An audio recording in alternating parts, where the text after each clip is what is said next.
conditions are really supporting the purpose of a probation order, because a probation order is supposed to not only protect the public from somebody who might require that, but also to support rehabilitation. So, sorry, Andrew, can you talk about what you think? You know what the 45 are, what you think are appropriate? I can't list them all right here. There are actually most of the conditions aren't being challenged. It's a certain amount of them we feel have gone beyond what was the purpose of the code. In terms of one that didn't come up in there was the animal ownership piece. Is that something that you're contending, that she should have the right to own animals? That is part of the appeal, but it's not as a probationary condition. She has two orders. One is preventing her from owning animals under the probation order, and that's not being challenged.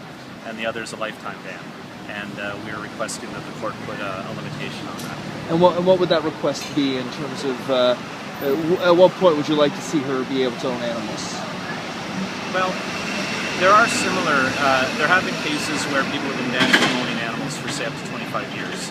And I've asked the court to look at those as being perhaps an appropriate limitation, but at least to consider whether or not the lifetime ban is too much.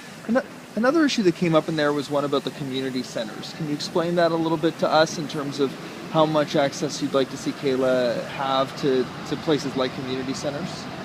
That's not really the point. The point isn't, does she necessarily want to be able to go out there? The point is to allow her an opportunity to better integrate into the community, to be supported by mental health workers, to be supported by her probation officer, to be properly supervised, and to have some limitations, I guess, on the amount of interaction she gets, but still have her be able to kind of start to rehabilitate. The entire purpose of this is hopefully to see that she rehabilitates and reintegrates better over time. And the last one for me is the computers. You mentioned the social networking sites and how broad that term social networking is. So what are the issues around that for you? Well, that was a particular condition that we've been arguing doesn't have much meaning. She has very severe restrictions to accessing the internet in any event.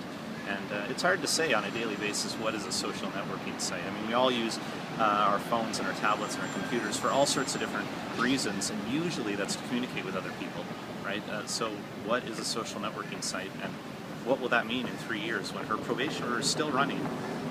Will that have a different meaning in 2013 or 2015?